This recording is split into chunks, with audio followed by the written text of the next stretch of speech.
A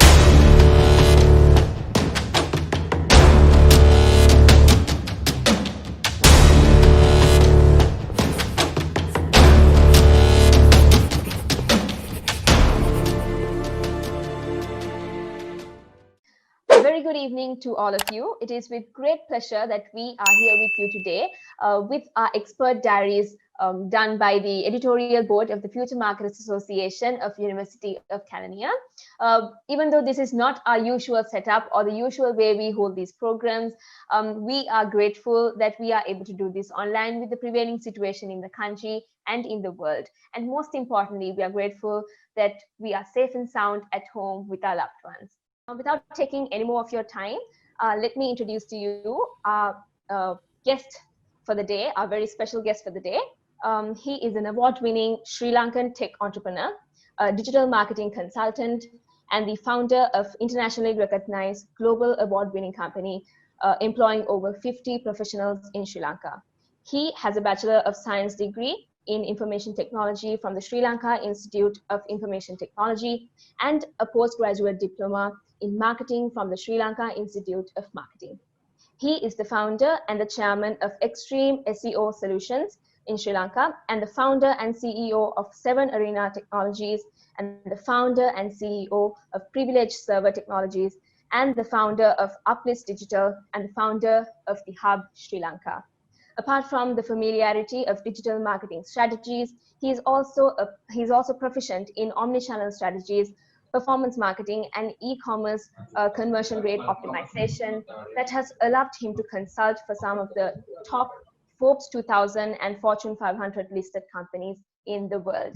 We have none other than Mr. Sharanyan Sharma. A very good evening, Mr. Sharanyan. How have you been? Hi, everyone. Very good evening to you all. Very good evening. So without taking any more of the time, because we have a very limited time, let me straight away dig into the questions. Now that we have given an introduction from our end, the first question would be, how would you like to define Sharanyan Sharma and what makes him unique from others? Perfect. So first of all, thank you so much for inviting me for this wonderful session. Defining Sharanyan, I'm an average person. If you look at my story, I started my career as a driver when I studied BS in IT from SOIT in Colombo. That time, I'm talking about 13 years back. So still I'm driving because the passion still driving me. So if you want to define who is Sharanyan, Sharanyan is a person who are having a dynamic experience in digital marketing as well as never give up attitude. And also anything about if there's a challenge, I always go and face it. And apart from everything, I'm a person who always prioritize for my family. If anything come to business or if you want to take a tough decision in my business or in my life, I always prioritize for my family first, because after all, everything what we are doing for family, isn't it?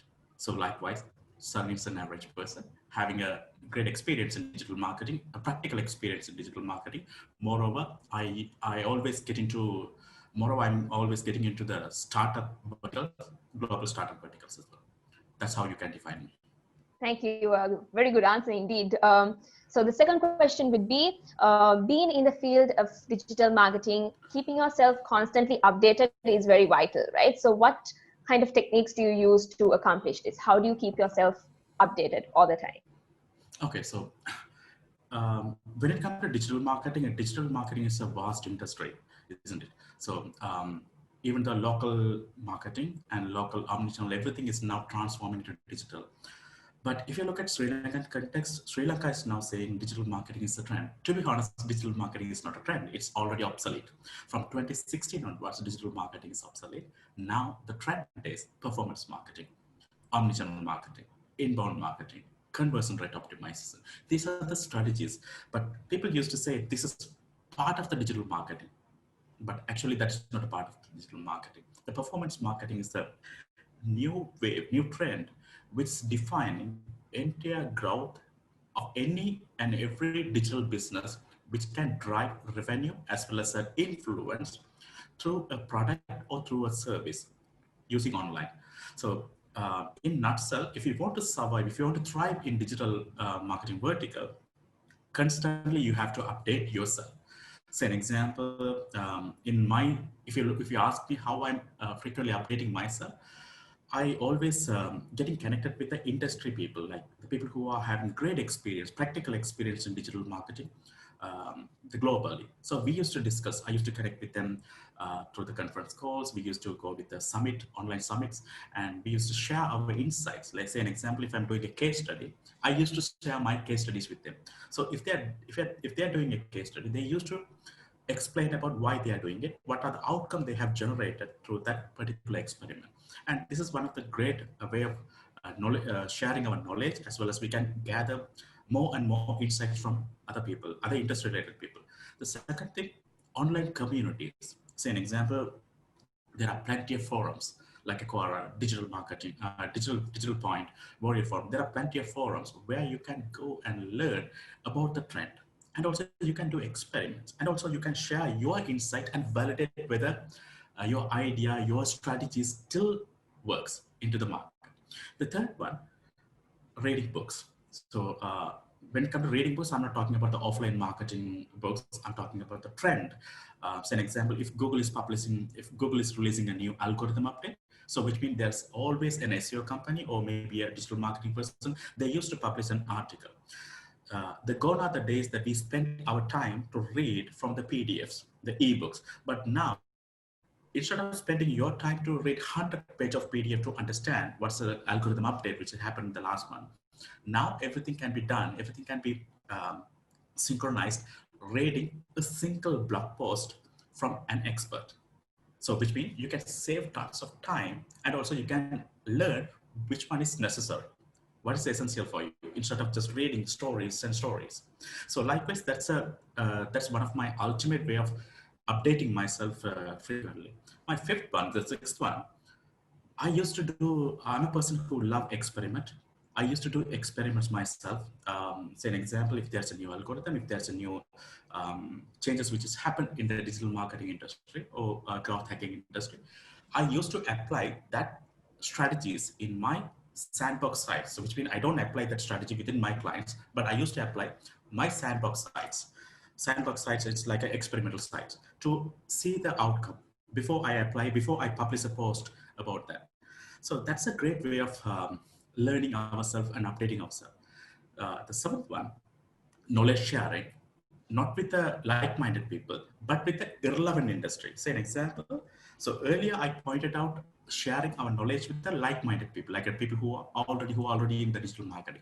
But my seventh point is sharing your thoughts with entirely irrelevant people, which means offline marketing people, because they have a different concept. We are proposing something, so which means probably they will adapt it or they will defend it. So when they are defending, we can get a point, we can simply synchronize their marketing strategy, because when it comes to digital marketing, this is adaptable. This can be adapted. Anything, whatever the strategy that you are doing in the SWOT analysis of 5 pieces in the marketing, what are the marketing mix, we can simply adapt or create a framework. Whatever the strategy is, a framework which is available in the offline marketing, we can bring it, we can customize, and we can build this as a platform. The seventh one is the innovative way of thinking, innovative way of we can create our own framework to distribute or deliver to our clients. These are my options to constantly updating myself through these strategies. Right. I hope our audience is taking notes from you, because that was very important indeed. So the third question would be, adopting to an online environment comes as a very hard task for people who are living in rural areas in Sri Lanka. So you've been a person who was brought up in such a village in Baunia. What are the barriers that you had to face to be where you are today, and how did you overcome them? I know this is not a simple question and a simple question to answer, but how did you exactly overcome these barriers? Okay, so first of all, Vaunia is not a village at all. Vaunia, it is not a village at all. It's a fastest growing city. It's an emerging city. How a city is getting transformed by a leader, or you have to make an impact, rather than saying it's a rural area, rather than saying it's a city, village. So everything that we have to make a move. So I started this company in 2009, legally registered in 2009, started in 2008. But during that time, I'm not able to hire people because nobody knows about digital marketing. Even at that time, that's the time that I started learning myself. Um, when I started that business in Vaunia, basically I'm a Brahmin. When I started the business in Vaunia, even my relatives, they are not really able to accept it. And although society is not ready to accept it, because that time they thought like it's an internet marketing thing that we are doing money laundering, because they are not able to understand exactly what we are trying to do. How this guy is getting money through online. This is how they thought. Even my family is not able to understand. My dad still almost 13 years, still my dad is saying to others, telling to others, what your son is doing. He's running a computer repairing shop because he's not able to understand. Just that's not a risk. That's not a offensive word, but this is the innovation that we are doing. Because doing digital marketing or innovative business in Colombo, it's a simple thing. There's no challenge at all. But doing something in city like this, it will give you an immense of experience as well as challenges every second. So it's not about from the government, but from the society, from the culture barriers, as well as the ethnicity barriers, race, and everything. Everywhere is a challenge. I don't want to say this is a problem, but these are the challenges. So the way that you look at every problem will define you. If I look at this as a problem, the society is creating a barrier for me, then that's a problem. What I'm going to do, I'm going to start the problem. I'm going to freeze. I'm going to freeze myself. But I took this as I always when there's a problem, I always look at the my options. What are the options I can tap it, and what are the options which is related to my passions, rather than just thinking this is a problem. Because I strongly believe there's no problem without a solution. Problems always, challenges always arise with an option. But what we do, we choose the wrong option, or we just stare at the problem and we don't take any move. But in my scenario, I took this as challenge because it's innovative. Everyone tried, they failed. Even the Colombo-based company, they started SEO, but they are not able to do that. They simply transformed as a web development, software development companies, because doing SEO in Sri Lanka is really hard because people, they don't have an awareness about it. So my target market is global. 98% of my clients are global. So only 2% we are dealing with Sri Lankans. So that's the mindset that I had in my early days, like challenging. And in 2011, I got a chance to move US with a family migration. So they're willing to hire, I got a job from Adobe. But I didn't go there. Why? Because I felt this is my country, this is my city, this is where the challenge is. Because if I go there, I will become an employee, I will live like another person. So who want to get a settled life, like a well-settled life.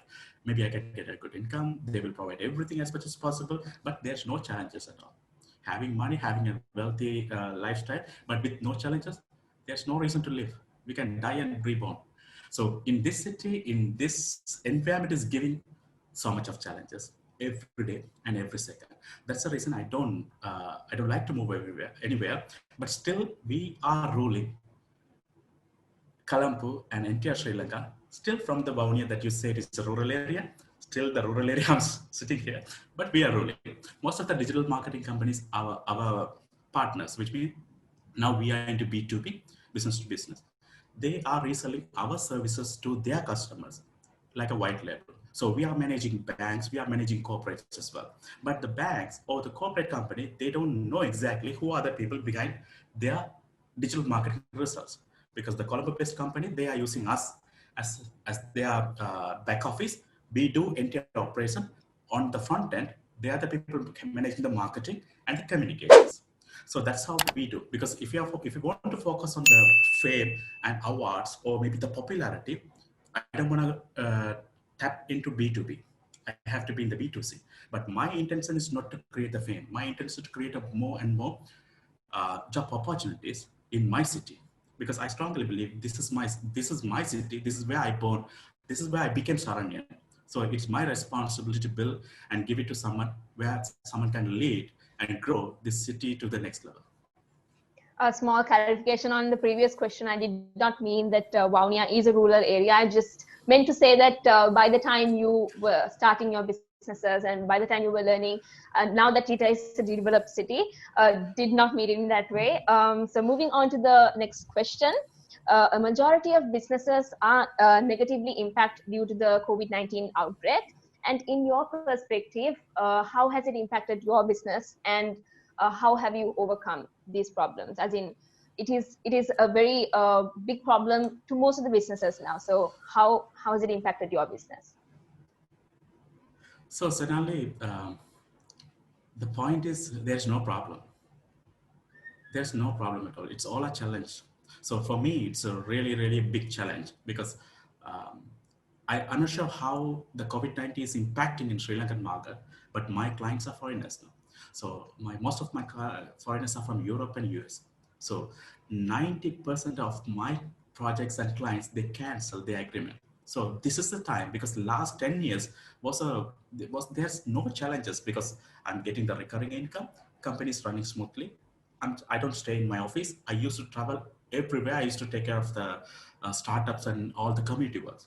But now this is the time I feel I need to prove myself. Still, Saranian is alive. Saranian DNA is still alive, where I can see myself to sustain or bring new clients, or maybe I can sustain the existing clients, retain the existing clients to make sure the company is growing.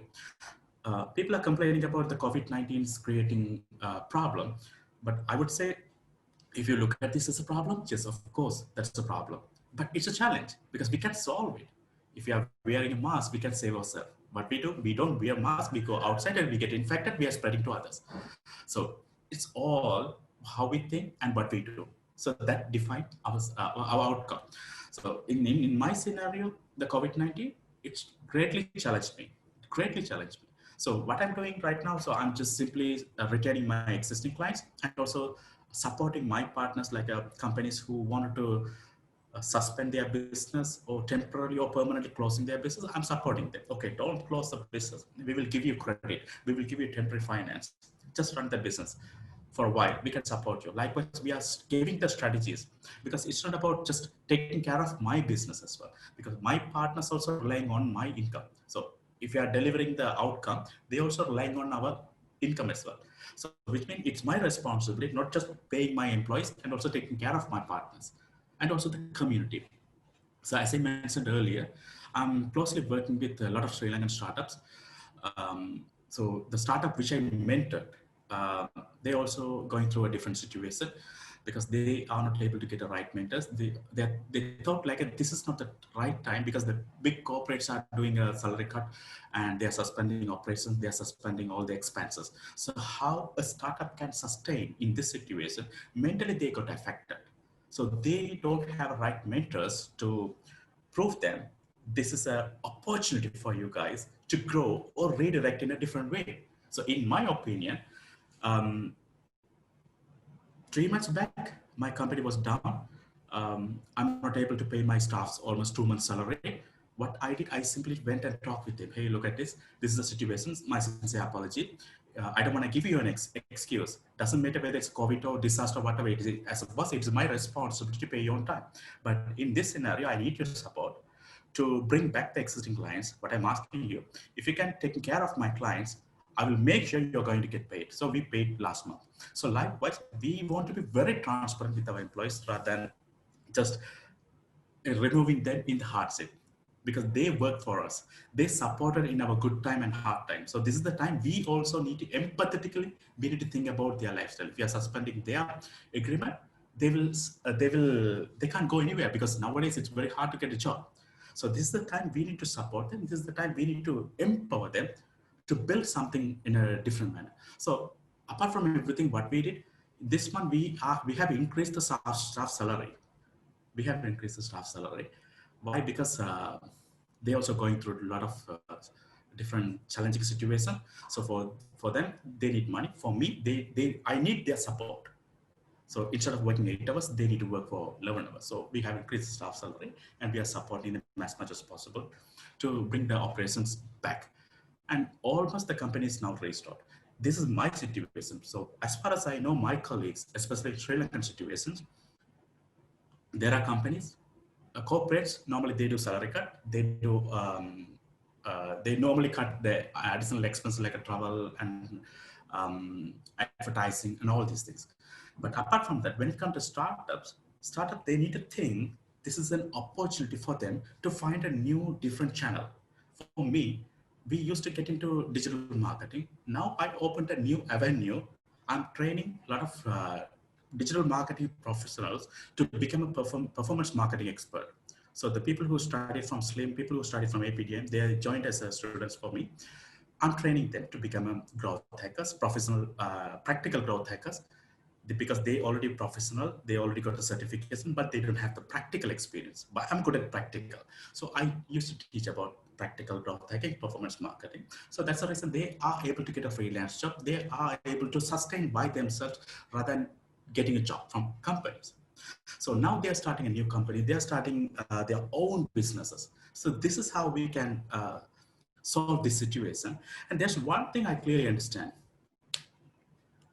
In order to bypass this COVID-19 situation, if you want to fight alone, you can't do that. If you're fighting alone, you can't win this war. In this war can be win if you can collaborate with others, if you can share your willingness, if you can share your insight with them, if you can support other people to grow, together we can win, especially in this COVID-19, because I support a lot of companies. Those companies are supporting me now, giving more projects, giving immense of experience through different collaboration platforms. So that's how we can win. That is exactly the purpose of why we are having this conversation with the expert in the field, so that you can share your insights with whoever who is watching our program today. So the next question would be, we know that you have gone beyond the local boundary, and you have been working, you said you have been working, all of your clients, 90%, 98% of your clients are foreign clients. So you have been doing this even before the pandemic situation. You have been having this online platform, you've been doing it online even before the pandemic situation. So now the new normal for businesses has become having strong online presence. So what do you have to say on this? How has this impacted businesses, been having a strong online presence? How has it impacted Sri Lankan businesses? Okay, understand. So now the people are staying in home, especially the people who are already staying in the lockdown area. Earlier, what we did in our first COVID-19, we spent our first 2 weeks watching Netflix. We thought like it's a holiday for us. We spent our time watching Netflix and talking with relatives and everything. So third week and fourth week, that became a boring. And finally, they thought like they found everything. They thought like they don't have money. So they started looking jobs. Now we well prepared for the second wave.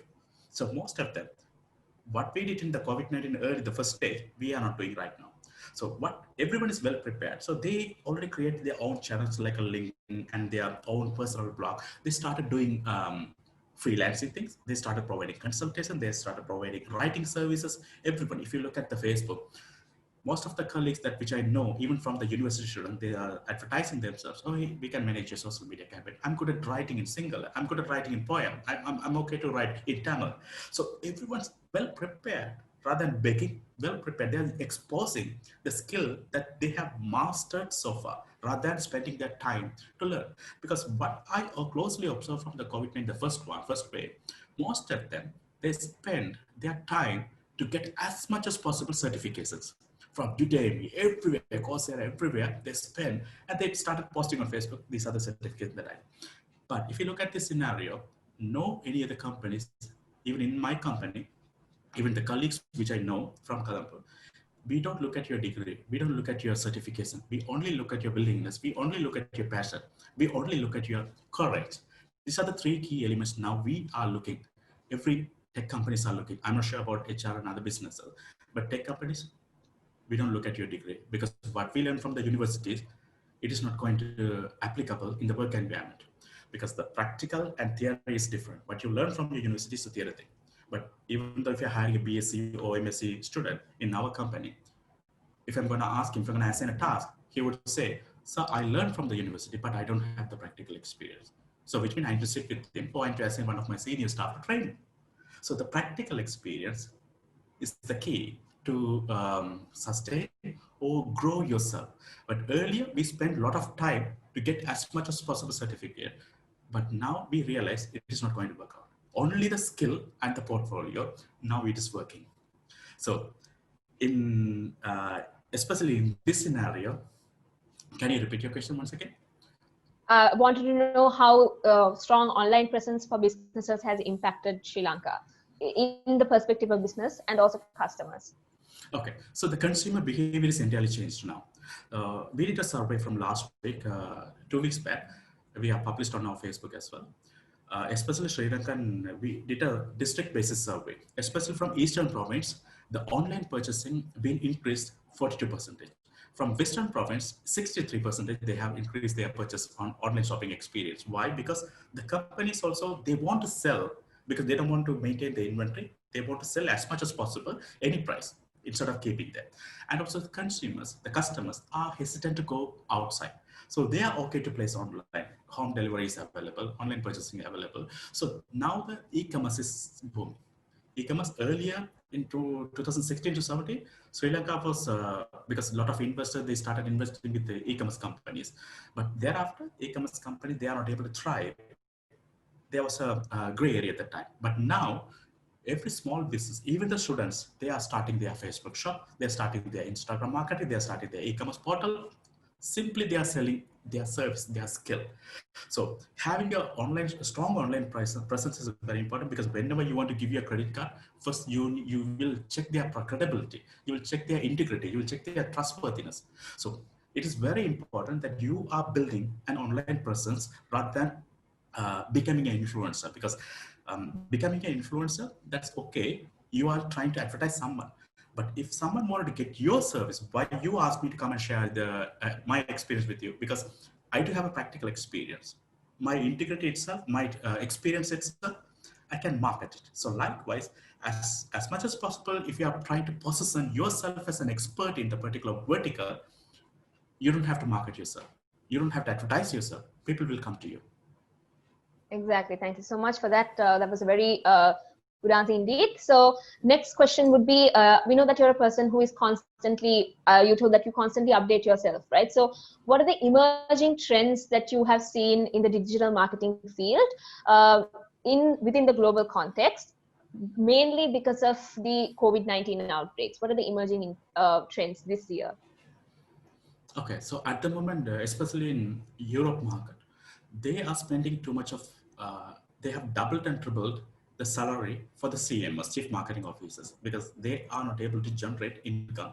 So at the moment, they are willing to pay like a commission basis or traction basis, or maybe if you are getting 100K, they are willing to pay even 300K, but you need to maintain the margin. So CMOs are the high paid employees at the moment, especially in Europe. You can check the statistics from Forbes as well as Statista.com. And the second thing, e-commerce strategist. E-commerce strategist, they also getting paid high. When it comes to e-commerce strategy, there are two different fields. The first one, growth hacker. Second one, analysis. So the first one, growth hacker, is responsible to drive revenue from every and any channels. Say an example, he's going to do social selling, he's going to do SEO, he's going to do PPC and everything, but only his responsibility is to drive revenue through the conversion. The second one, analytics. So when it comes to analytics, people wanted to know exactly how their product is performing, how their market is performing, how the consumer behavior is happening on their funnels and the landing pages. So when it comes to digital marketing, these two career opportunities are growing. They are getting paid high. The third one, I would say freelancers.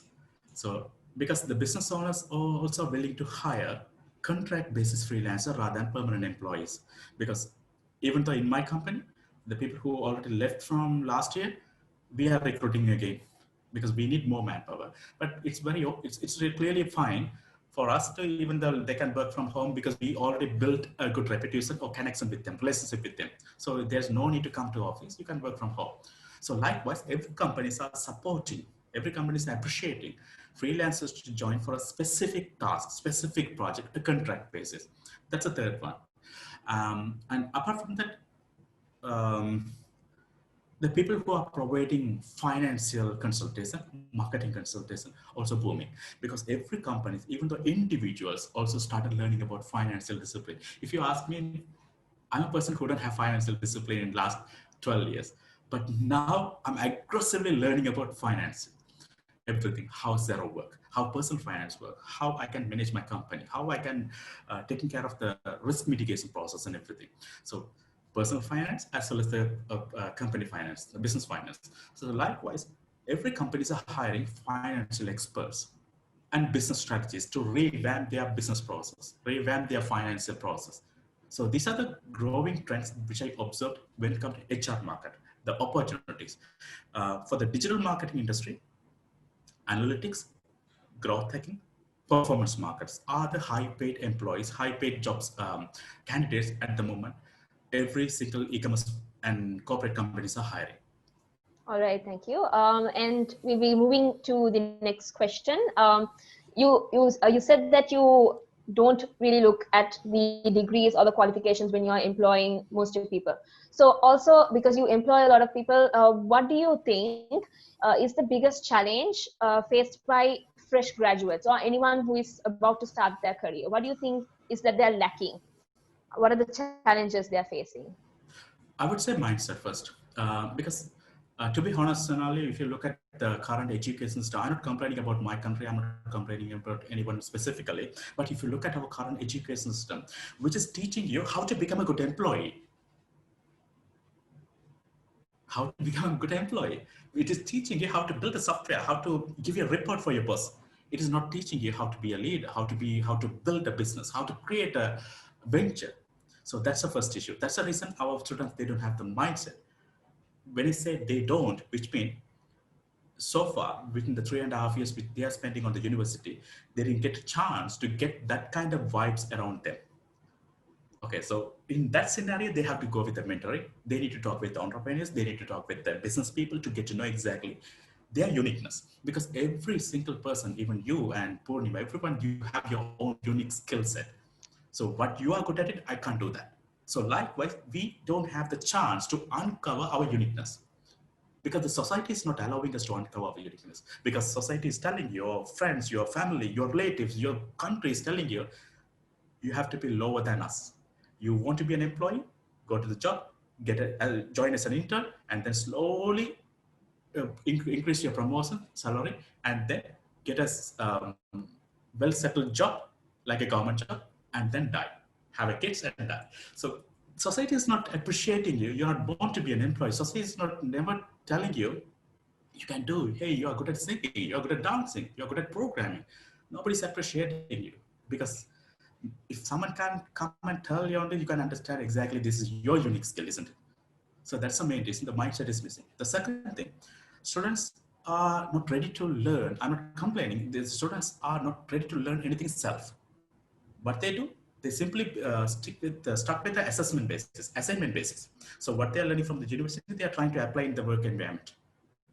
So when we are hiring university undergrads, so what they do, so this is the assignment that we have done. Okay, so that's completely fine, but this is a professional thing, a commercial project. In this scenario, you can apply. You just go and fail, no problem. We don't have any problem. But try to implement, do something, learn something by yourself, then implement it.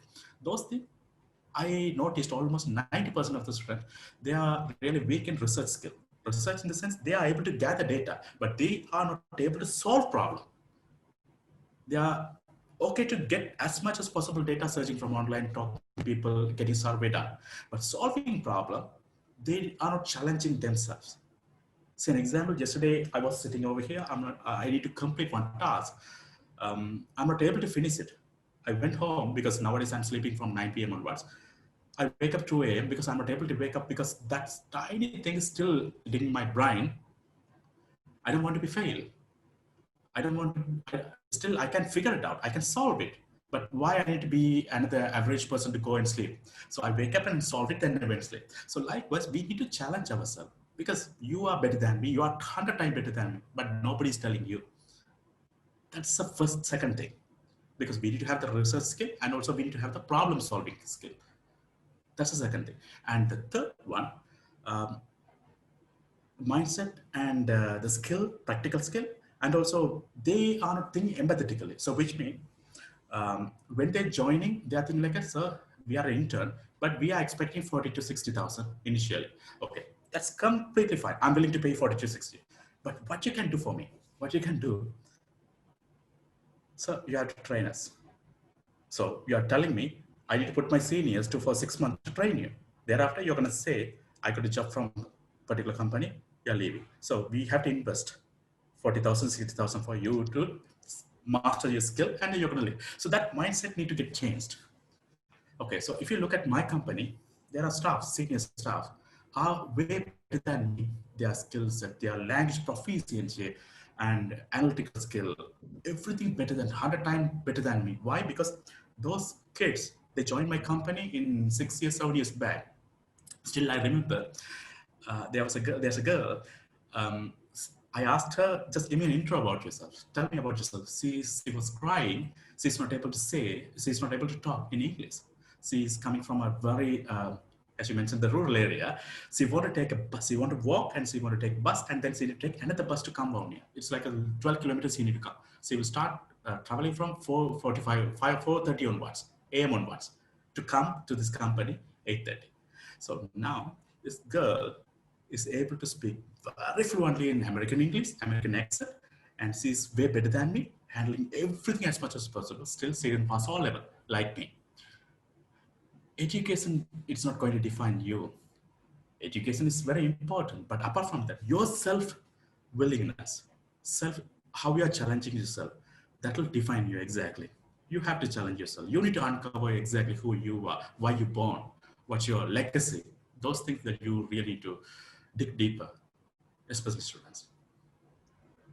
Indeed. Uh, I'm lost of words actually for the things you've actually said because not only for entrepreneurs, for anyone who is about to start their careers, I think those words were very important, and I'm sure everyone will keep that in mind.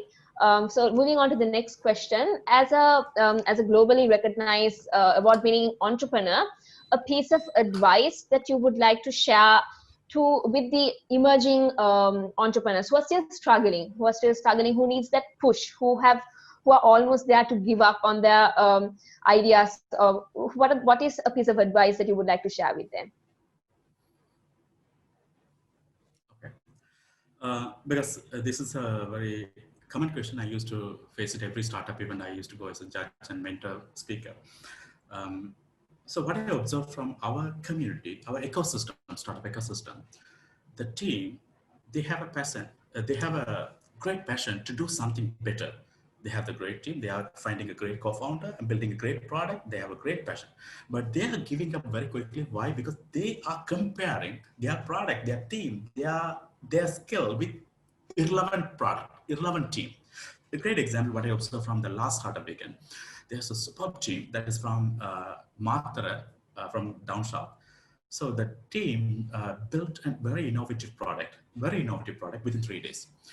And that team, I personally wanted to invest my money because that team having a great energy and good synchronization within the team.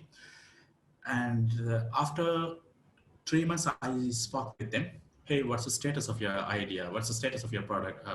Have you done the prototype? So unfortunately, the team is not really, that we don't have connection. We are not integrated. Why? Because what happened? Because our parents are telling us to go for a job.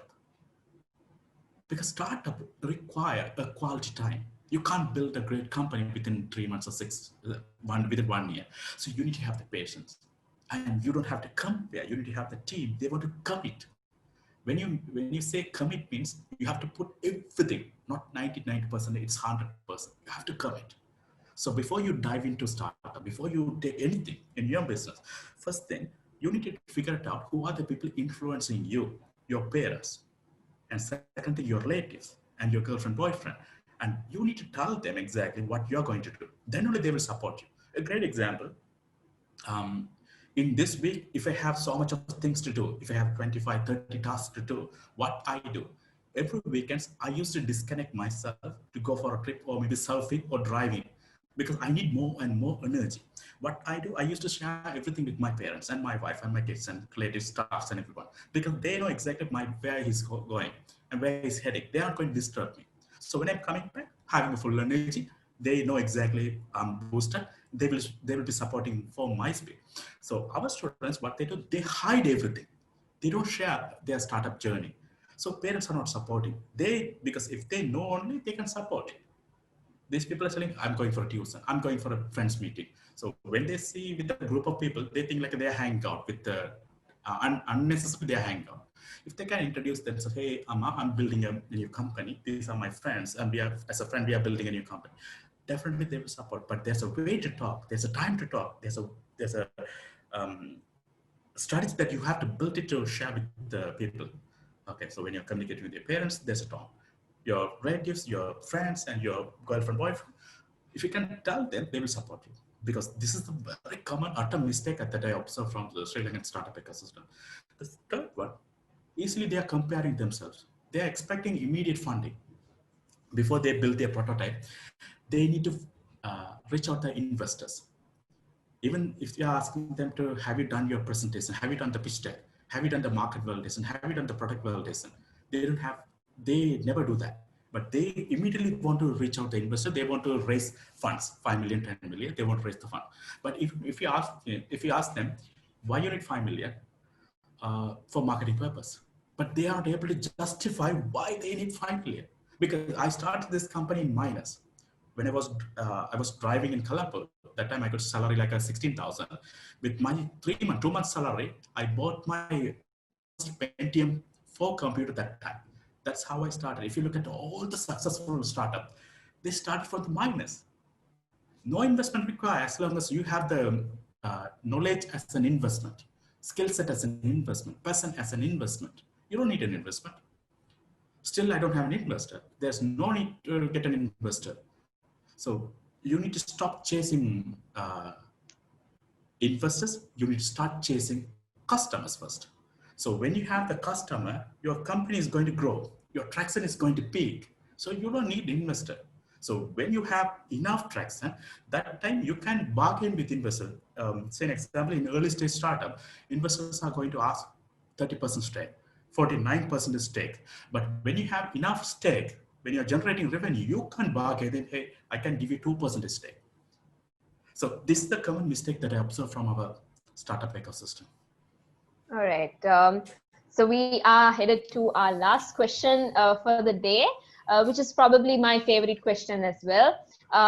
Something that you wish someone had told you, but didn't, but you want to say to the youngsters who are looking up to you. Okay. So the first thing, you need to have the passion. When you're studying yourself, when you're studying from the university, you need to find out your passion first. Find your passion. And then when you find your passion, then you need to lead your passion. You need to chase your passion. So which means, so if you know that you're a good singer, you're a good dancer, then you need to start mastering it. You need to fine tune your voice, your vocabulary and everything. So that's how you're chasing. So once you become the legend in that industry, then you don't have to stop. You can't rest it. That time only you need to start growing. You need to invest in yourself. You need to invest. Say an example, what I'm doing right now, I'm investing myself to learn new things from the books, new things from my experience, new things from my case studies, experiments. Because these three keys will make you undisputed and undisrupted. So if you want to be an undisputed person in your career, because I don't have a competitor over here in Sri Lanka, because I don't do SEO, I'm not a typical marketer, I'm not a typical digital marketer. So I'm going in a different direction. So you have to be an icon. If you want to be an icon, you have to try something extraordinary. Because if you want to be an Olympian, if you want to participate in Olympic, you have to try, you have to practice like an Olympian. Otherwise, that will be a dream. So think in that manner. Right. Thank you. With that concludes our interview for the day. On behalf of the students, the Future Marketers Association, and the Department of Marketing Management of University of Kalani, I would like to thank Mr. Sharanyan Sharma for being here with us today. It was, despite the busy schedule of yours, we're truly grateful that you're here with us today. And it was a very informative, a very insightful, and also very inspirational conversation with you. And I'm sure our audience has a lot to learn from you. So thank you so much for being with us today. So Salani, thank you so much for inviting me. I'm pretty sure that I have shared as much as possible information with you guys. And again, that point that you mentioned about the city, it's not offensive. I just want to highlight that everyone who are living in that particular their own home city, it's their mother like Yes. that. Yes, thank you so much, Mr. Sharanyan. So with that, we will conclude the program for today with hopes of having many more insightful conversations with personalities such as Mr. Sharanyan. And Mr. Sharanyan, we are hoping to stay connected with you and have you in our future programs as well. So thank you so much, and we will conclude the program for today. So have a pleasant evening. I'm asking everyone else to be responsible, stay safe, and maintain social distancing. So thank you so much. Thank you so much. Have a wonderful day ahead.